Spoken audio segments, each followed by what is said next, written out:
ಓ ನನ್ನ ಕಣ್ಣೆ ಓ ನನ್ನ ಕಣ್ಣೆ ಕಣ್ಣೀರ ಹೊರೆಸಲ ಏನು ತಪ್ಪಾಯ್ತು hi guys, welcome back to Kalpana music and ವ್ಲಾಗ್ಗೆ ಸ್ವಾಗತ ನಿಮ್ಮೆಲ್ಲರಿಗೂ. ಸೊ ಇವತ್ತೊಂದು ಸ್ಪೆಷಲ್ಲು ಈಸಿ ರೆಸಿಪಿನ ತೋರಿಸ್ತಾ ಇದ್ದೀನಿ.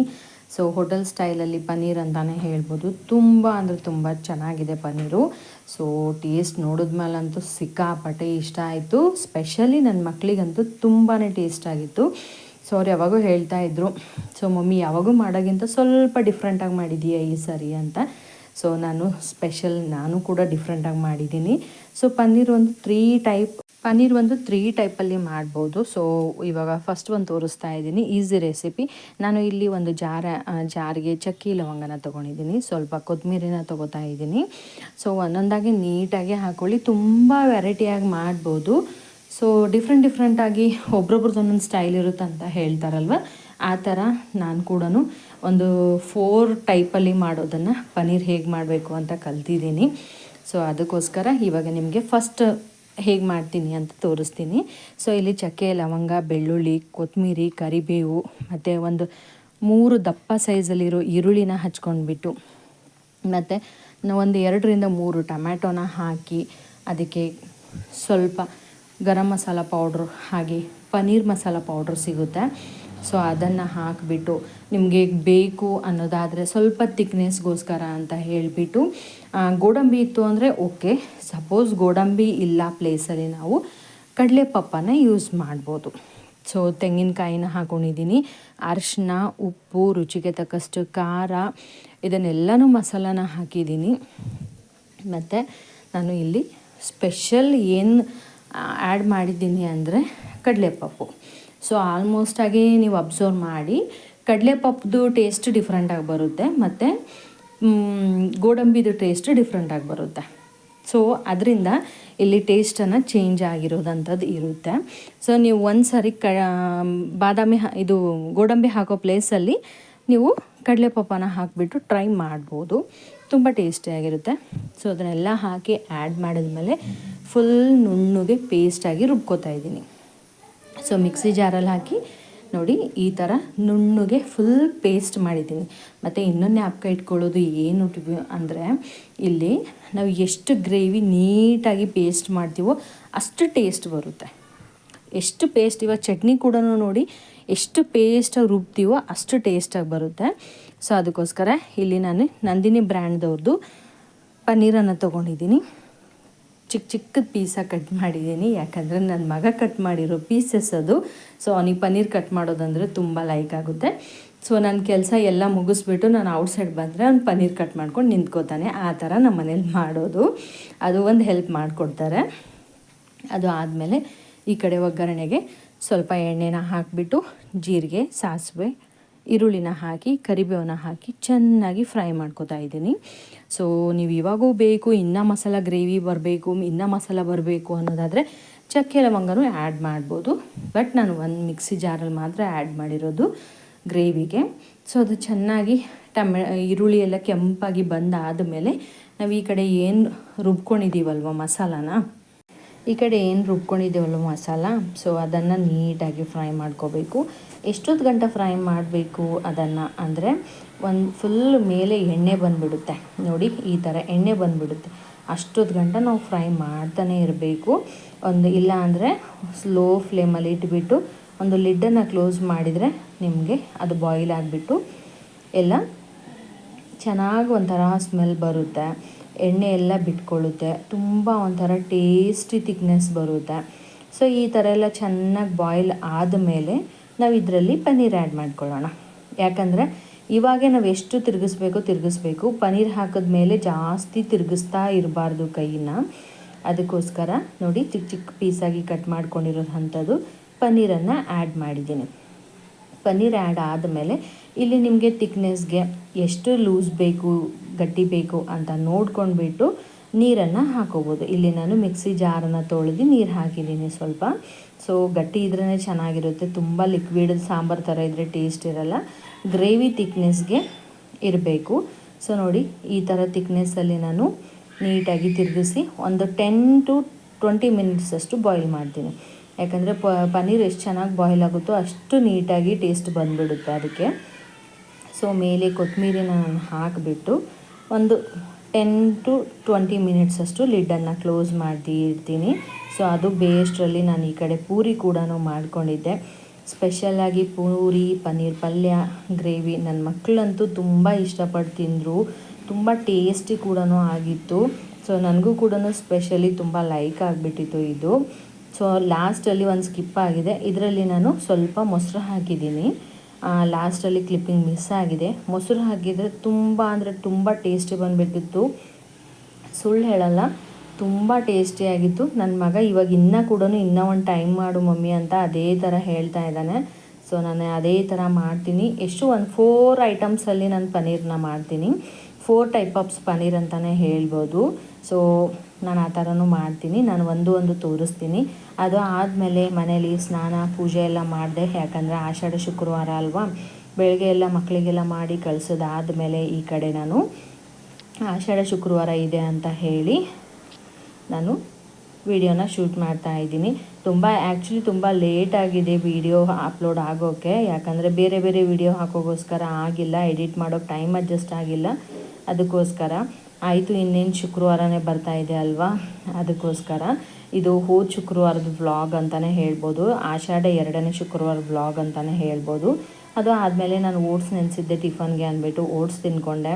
ಓಟ್ಸ್ ತಿನ್ಕೊಂಡ್ಬಿಟ್ಟು ಮನೇಲೆಲ್ಲ ಕೆಲಸ ಮಾಡಿ ಸಿಂಪಲ್ಲಾಗಿ ಡ್ರೆಸ್ಸನ್ನು ಹಾಕ್ಕೊಂಡ್ಬಿಟ್ಟು ತಲೆ ಸ್ನಾನ ಎಲ್ಲ ಮಾಡ್ಕೊಂಡು ನೋಡಿ ನಾನು ಯಾವ ಥರ ರೆಡಿಯಾಗಿದ್ದೀನಿ ಅಂತ. ಈ ಥರ ಸಿಂಪಲ್ ರೆಡಿ ಆಗಿಬಿಟ್ಟು ದೇವಸ್ಥಾನಕ್ಕೆ ಹೋಗಬೇಕು ಅಂತ ಪ್ಲ್ಯಾನ್ ಮಾಡಿದ್ದೀವಿ. ಯಾವ ದೇವಸ್ಥಾನ ಅಂತ ಕಮೆಂಟ್ ಮಾಡಿ ನೀವೆಲ್ಲರೂ, ಓಕೆನಾ? ಈ ದೇವಸ್ಥಾನ ಏನಾದರೂ ನಿಮಗೆ ಗೊತ್ತಿದೆ ಅಂದರೆ ನಾನು ಕಮೆಂಟ್ ಬಾಕ್ಸಲ್ಲಿ ಕಮೆಂಟ್ ಮಾಡೋದು ಮರಿಬೇಡಿ ಯಾರು. ಸೊ ಜಸ್ಟ್ ಸಿಂಪಲ್ಲಾಗಿ ರೆಡಿ ಆಗೋದು, ಜಾಸ್ತಿ ಏನು ರೆಡಿ ಆಗಲ್ಲ. ಸಿಂಪಲ್ಲಾಗಿ ರೆಡಿ ಆದ್ರೇ ಸಾಕಲ್ವಾ, ತುಂಬ ಚೆನ್ನಾಗಿ ಅನಿಸುತ್ತೆ. ಅದಕ್ಕೋಸ್ಕರ ಸೊ ನೋಡಿ ಈ ಥರ ಚೆನ್ನಾಗಿ ರೆಡಿ ಆದಮೇಲೆ ಹಣೆ ಮೇಲೆ ಒಂದು ವಿಭೂತಿ ಪಟ್ಟನ ಎಳ್ಕೊಂಡ್ರೆ ಅವತ್ತು ಡೇ ಫುಲ್ ಹ್ಯಾಪಿಯಾಗಿ ಹೋಗುತ್ತೆ. ಅದು ಆದಮೇಲೆ ಇಲ್ಲಿ ನಾನು ನನ್ನ ಸಿಸ್ಟರು, ಸೊ ನಮ್ಮ ಆಂಟಿ ಎಲ್ಲರೂ ಸೇರಿಬಿಟ್ಟು ದೇವಸ್ಥಾನಕ್ಕೆ ನೋಡ್ತಾ ಇದ್ದೀರಲ್ವ, ಟೆಂಪಲ್ ಅಂತಲೇ ಹೇಳ್ಬೋದು. ಈ ದೇವಸ್ಥಾನದ ಹೆಸರು ಬಂದುಬಿಟ್ಟು ಬಿದಿರುಗುಪ್ಪೆ ಗಾಯತ್ರಿ ಟೆಂಪಲ್ ಅಂತಲೇ ಹೇಳ್ಬೋದು. ಬಿದಿರುಗುಪ್ಪೆ, ಆನೇಕಲ್ ತಾಲೂಕು ಬಿದಿರುಗುಪ್ಪೆ ಟೆಂಪಲ್ ಅಂತಲೇ ಹೇಳ್ಬೋದು. ತುಂಬ ಅಂದರೆ ತುಂಬ ಚೆನ್ನಾಗಿದೆ ಗಾಯತ್ರಿ ದೇವಸ್ಥಾನ. ತುಂಬ ವರ್ಷದಿಂದ ಇರೋದು ಇದು ಬಂದುಬಿಟ್ಟು ದೇವಸ್ಥಾನ ಬಂದು ತುಂಬ ವರ್ಷದಿಂದ, ಮತ್ತು ಇವಾಗೆಲ್ಲ ಆಲ್ಟ್ರೇಷನ್ ಮಾಡ್ತಾ ಇದ್ದಾರೆ. ಯಾಕಂದರೆ ಭಕ್ತಾದಿಗಳು ಜಾಸ್ತಿ ಆಗ್ತಾ ಇದ್ದಾರೆ ಅಂತ ಅನ್ನೋ ರೀಸನ್ಗೆ ತುಂಬ ಚೆನ್ನಾಗಿ ಮಾಡ್ತಾ ಇದ್ದಾರೆ ದೇವಸ್ಥಾನದಲ್ಲಿ. ಅದು ಬೇರೆ ಆಷಾಢ ಶುಕ್ರವಾರ ಇರೋಗೋಸ್ಕರ ಅಂತೂ ಎಲ್ಲರೂ ದೀಪ ಹಚ್ಚೋದು ಎಲ್ಲ ಕೆಲಸ ಆಗ್ತಾಯಿತ್ತು. ಸೊ ತುಂಬ ಅಂದರೆ ತುಂಬ ಜನ ರಶ್ ಇತ್ತು. ಅದು ಬೇರೆ ಇಲ್ಲಿ ಸ್ಪೆಷಾಲಿಟಿ ಏನು ಅಂದರೆ, ಎಷ್ಟಾದರೂ ಜನ ಬರಲಿ ಅವ್ರಿಗೆ ಹೊಟ್ಟೆ ತುಂಬ ಊಟ ಕೊಟ್ಬಿಟ್ಟು ಕಳಿಸ್ತಾರಲ್ವ, ಅದು ನಂಗೆ ತುಂಬ ಅಂದರೆ ತುಂಬ ಇಷ್ಟ ಆಗಿರೋದು. ಅದೇ ಥರ ಪ್ರಸಾದ ಅಂದರೆ ಸುಮ್ಮನೆ ಒಂದು ಚಿಕ್ಕ ಬೌಲಲ್ಲಿ ಕೊಟ್ಟಿದ್ದೀನಿ, ಚಿಕ್ಕ ಪ್ಲೇಟಲ್ಲಿ ಕೊಟ್ಟಿದ್ದೀನಿ ಅನ್ನೋ ಥರ ಇರಲ್ಲ. ಸಿಕ್ಕಾಪಟ್ಟೆ ಊಟ ಇರುತ್ತೆ. ಫುಲ್ ಒಂದು ಮದುವೆ ಊಟ ಥರ ಕೊಡ್ತಾರೆ. ಸೊ ನೀವು ಎಷ್ಟಾದರೂ ತಿನ್ನಿ ಅಂತ, ಹೊಟ್ಟೆ ಫುಲ್ಲಾಗಿ ತಿನ್ನಿ, ಯಾವುದೇ ಕಾರಣಕ್ಕೂ ವೇಸ್ಟ್ ಮಾಡಬೇಡಿ, ಬಟ್ ಹೊಟ್ಟೆ ಫುಲ್ ತಿನ್ನಿ ಅಂತ ಹೇಳ್ಕೊಂಡ್ಬಿಟ್ಟು ಕೊಡ್ತಾರೆ. ತುಂಬ ಅಂದರೆ ತುಂಬ ಲೈಕ್ ಆಗುತ್ತೆ ನನಗೆ ಆ ದೇವಸ್ಥಾನ. ತುಂಬ ಜನ ಬೇರೆ ಇದ್ದರು, ಎಲ್ಲರೂ ದೀಪನ ತಂದು ಅಂಟಿಸ್ತಾ ಇದ್ರು. ದೇವರು ಗಾಯತ್ರಿ ಅಮ್ಮ ದೇವಸ್ಥಾನ ಅಂತಲೇ ಹೇಳ್ಬೋದು. ಸೊ ನಿಮಗೂ ತೋರ್ಸೋಕ್ಕೆ ಟ್ರೈ ಮಾಡಿದ್ದೀನಿ, ಹೇಗಿದೆ ಅಂತ ನೋಡಿ. ಎಲ್ಲರೂ ಕಾಲು ಮುಗಿರಿ, ಕೈ ಮುಗಿರಿ ಅಂತ ಹೇಳ್ಕೊಂಡು ದೇವ್ರು ನಿಮಗೆ ಎಲ್ರಿಗೂ ಆಯುಷ್ಯ ಆರೋಗ್ಯ ಕೊಟ್ಟು ಕಾಪಾಡಲಿ ಅಂತ ಕೇಳ್ಕೊಳ್ಳೋದು. ಸೊ ತುಂಬ ಜನ ಜಾಸ್ತಿ ಇದ್ದರು. ಸೊ ಇಲ್ಲಿ ಮಾತ್ರ ದೇವ್ರ ದರ್ಶನ ಪಡ್ಕೊಂಡು ಯಾರು ಭಗವದ್ಗೀತೆ ಓದ್ರು, ಯಾರು ಸಾಂಗ್ಸ್ ಎಲ್ಲ ಹಾಡೋದಾಗಿರ್ಬೋದು, ತುಂಬ ಚೆನ್ನಾಗಿರೋ ವಯಸ್ಸಾಗಿರೋ ಅಂಥ ಹೆಣ್ಮಕ್ಳು ಕೂಡ ಬಂದುಬಿಟ್ಟು ಇಲ್ಲಿ ತುಂಬ ಚೆನ್ನಾಗಿರೋ ಸಾಂಗ್ಸ್ ಎಲ್ಲ ಹಾಡಿದ್ರು. ಜನ ಸಿಕ್ಕಾಪಟ್ಟೆ ಇದ್ದರು. ಇಲ್ಲಿ ಸ್ವಾಮೀಜಿ ಕೂಡ ತುಂಬ ಚೆನ್ನಾಗಿ ಮಾತಾಡಿದ್ರು. ನನಗೆ ಅದು ಕೂಡ ಇದು ತುಂಬಾ ಚಿಕ್ಕದಾಗ್ತಾ ಇದೆ, ಅದಕ್ಕೋಸ್ಕರ ಇದು ಕಟ್ ಮಾಡಿಸಿ ದೊಡ್ಡ ಮಾಡಿಸಿದ್ವಿ. ಈಗ ಇದು ಸಹ ಚಿಕ್ಕದೇ ಆಗ್ತಾ ಇದೆ. ದೀಪಗಳು ತರೋರಿಗೆ ಒಂದು ಲೈನ್ ಮುಂದೆ ಬಿಟ್ಕೊಡ್ಬೇಕು. ಅವ್ರ ಬಾಯಿ ದೀಪ ಆರತಿ ಮಾಡ್ಕೊಂಡು ಅವ್ರು ಆ ಕಡೆ ಹೋಗ್ತಾರೆ. ಇನ್ನೊಂದು ಲೈನ್ ಅಲ್ಲಿ ದೇವರ ದರ್ಶನ ಮಾಡ್ಕೊಂಡು ಬರ್ಬೇಕು. ಅದನ್ನ ಡಿಸಿಪ್ಲಿನ್ ನೀವೇ ಮಾಡ್ಕೋಬೇಕು. ನಾನ್ ನಿಂತ್ಕೊಂಡು ಒಬ್ಬೊಬ್ರು ನೀವು ಆ ಕಡೆ ಹೋಗಿ, ನೀವು ಈ ಕಡೆ ಬಂದಿ, ನೀವು ಆ ಕಡೆ ಹೋಗಿ, ಈ ಕಡೆ ಬಂದಿ ನಾನು ಹೇಳಕ್ಕಾಗಲ್ಲ. ದಯವಿಟ್ಟು ಇನ್ನು ಮೇಲೆ ಆರತಿ ಮಾಡೋರಿಗೆ ಒಂದು ಲೈನ್ ಮುಂದ್ಗಡೆ, ಆ ಲೈನ್ ಮುಂದ್ಗಡೆಗೆ ಆರತಿ ಮಾಡೋರಿಗೆ ದೀಪದ ಆರತಿಗಳು ಬೆಳಗೋರಿಗೆ ಬಿಟ್ಬಿಡಿ. ಹಿಂದಿರುಗ ದರ್ಶನ ಮಾಡ್ಕೊಂಡು ಬನ್ನಿ. ಹೊರಗಡೆ ಯಾರಾದ್ರೂ ಒಬ್ರು ಸಂಕಲ್ಪ ಮಾಡಿಸ್ತಾ ಇರ್ತಾರೆ, ಸಂಕಲ್ಪ ಮಾಡಿಸಿ.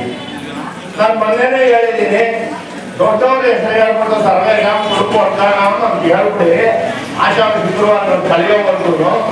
ಆಮೇಲೆ ಬೇಕಾದ್ರೆ ಎಲ್ಲರ ಹೆಸರು ಹೇಳೋಣ ಅಂತ ದಯವಿಟ್ಟು ತಿಳ್ಕೊಳ್ಳಿ, ಬೇಜಾರು ಮಾಡ್ಕೊಳ್ಳಿ. ಎರಡನೇದು.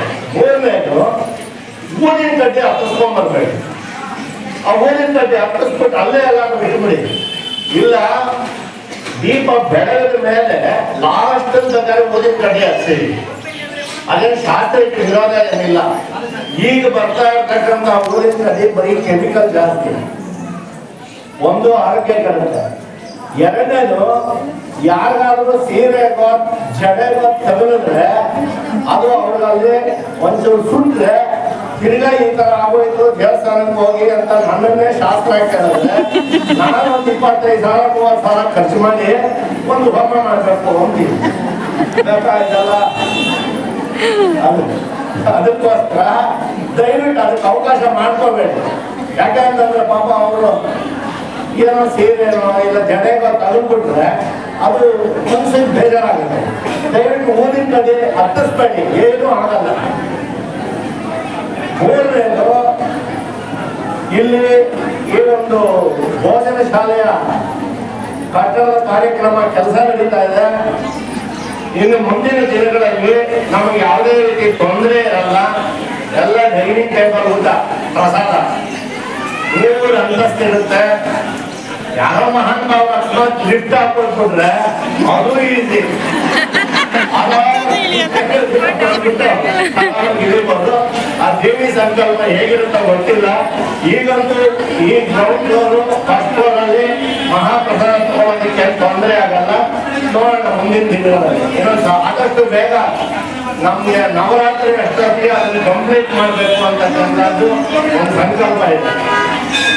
ಇವತ್ತು ಇಲ್ಲಿ ಅಡಿಗೆ ಮಾಡಿ ಬಡಿಸೋದು ಕಷ್ಟ ಅನ್ನೋ ಒಂದು ಉದ್ದೇಶದಿಂದ ಪಕ್ಕದಲ್ಲೇ ಇರತಕ್ಕಂಥ ಕಲ್ಯಾಣ ಮಂಟಪದಲ್ಲಿ ಚೌಲ್ಟ್ರಿಯಲ್ಲಿ ಮಹಾಪ್ರಸಾದ ವ್ಯವಸ್ಥೆ ಇರುತ್ತೆ. ಅಲ್ಲೂ ಸಹ ಬಫೆ ಸಿಸ್ಟಮ್ ಇರುತ್ತೆ. ತುಂಬ ನೀಟಾಗಿ ತುಂಬ ಚೆನ್ನಾಗಿ ಮಾತು ಹೇಳಿದ್ರು. ಸೊ ಅವ್ರು ಹೇಳಿರೋದು ಮಾತು ಕೂಡ ಎಲ್ಲನೂ ನಿಜ ಅನ್ನೋ ಥರ ಫೀಲ್ ಆಯಿತು. ಸೊ ನಿಜ ಅನ್ನೋ ಫೀಲಿಂಗ್ಸ್ ಏನು ನಿಜಾನೇ ಅಂತ ಅನ್ನಿಸ್ತು. ದೇವಸ್ಥಾನಕ್ಕೆ ಬರೋರು ಎಲ್ಲರೂ ಆ ಥರ ಒಂದು ಮೇಂಟೈನ್ ಮಾಡ್ಕೊಂಡು ಹೋದರೆ ಯಾವುದೇ ಪ್ರಾಬ್ಲಮ್ಮು ಆಗೋದಿಲ್ಲ, ಯಾರಿಗೂ ತೊಂದರೆ ಆಗಲ್ಲ ಅಂತಲೇ ಹೇಳ್ಬೋದು. ಇಲ್ಲಿ ಫೈನಲ್ ಆಗಿ ಆರತಿಗಿನ ನಡೀತಾ ಇದೆ ಇಲ್ಲಿ. ಸೊ ಫೈನಲ್ ಆಗಿ ಆರತಿಗೆ ಮಾಡೋದು ಕೂಡ ನಿಮಗೆ ತೋರಿಸ್ತಾ ಇದ್ದೀನಿ. ಯಾಕಂದರೆ ನನ್ನ ಯೂಟ್ಯೂಬ್ ಫ್ಯಾಮ್ಲಿಗೂ ನಮ್ಗೆ ಹೇಗೆ ಒಳ್ಳೆಯದಾಗಲಿ ಅಂತ ಕೇಳ್ಕೊತೀನೋ ಅದೇ ಥರ ನಂದು ಯೂಟ್ಯೂಬ್ ಫ್ಯಾಮ್ಲಿಗೂ ಒಳ್ಳೆಯದಾಗಬೇಕು ಅಂತಲೇ ಕೇಳ್ಕೊಳ್ಳೋದು. ಸೊ ನೋಡಿ, ಇಲ್ಲಿ ಆರತಿಗಿನ ಮಾಡಿಬಿಟ್ಟು ಸ್ವಲ್ಪ ಲಾಂಗ್ ದೂರ ಕೂತ್ಕೊಂಡಿದ್ದೀವಿ. ಅದಕ್ಕೋಸ್ಕರ ಇವತ್ತಿನ ವಿಡಿಯೋ ಇಷ್ಟ ಆದರೆ ಲೈಕ್ ಮಾಡಿ. ಥ್ಯಾಂಕ್